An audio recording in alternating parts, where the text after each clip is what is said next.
नमस्कार शेतकरी बंधू आणि भगिनींना।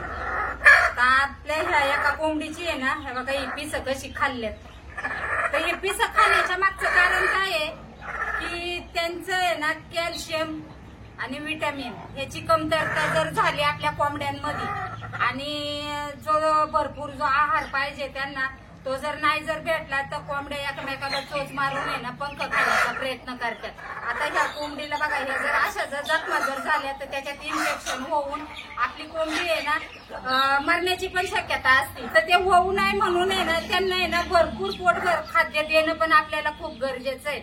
आपलं फीडचं खाद्य झालं, हे वेस्टेज झालं, हे दिलं तर हे आपल्यामध्ये दिसून येत नाही।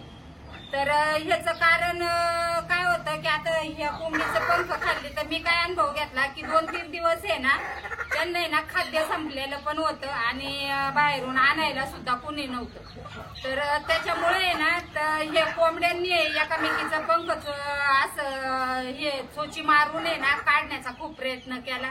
याचा अर्थ मी काय घेतला की ह्यांना खाद्य पोटभर जर नसलं तर हा आपल्याला परिणाम लगेच दिसून येतो। तर जर समजा आपल्याला जर असं जर खाद्य जर समजा एखाद्या बारीला जरी नसलं तर शेवग्याचा पाला झालं, तर शेवग्याचा पाला टाकला तर त्याच्यात भरपूर प्रमाणात आपलं विटॅमिन असतं, किंवा एक चुन्याचं पाणी करून जरी टाकलं तर त्यातून सुद्धा आपल्याला भरपूर कोंबड्यांना कॅल्शियम मिळतं।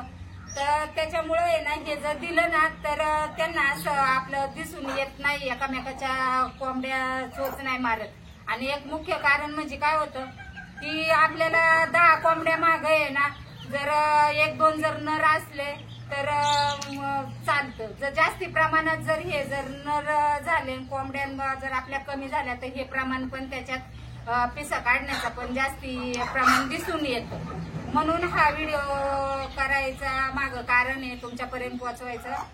तर व्हिडिओ जर आवडला असेल तर व्हिडिओला लाईक करा, शेअर करा, जास्तीत जास्ती शेअर करा आणि सबस्क्राईब तर नक्की करा, कारण की हे दिसून नाही परत म्हणजे त्यांना जर पोटभर आपण जर खाद्य जर दिलं तर हे प्रमाण दिसून येत नाही। याचा अर्थ म्हणजे काय होतं की त्यांना जर आपल्याला जर वेळेवरती जर भरपूर आहार जर नाही दिला, त्यांचं जर पोट जर नाही भरलं तर हा प्रकार आपल्या कोंबड्यांमध्ये दिसून येतो। म्हणून हा व्हिडिओ करून तुमच्यापर्यंत पोहोचवते। तर व्हिडिओ आवडला असेल तर व्हिडिओला लाईक करा, जास्तीत जास्त शेअर करा। धन्यवाद।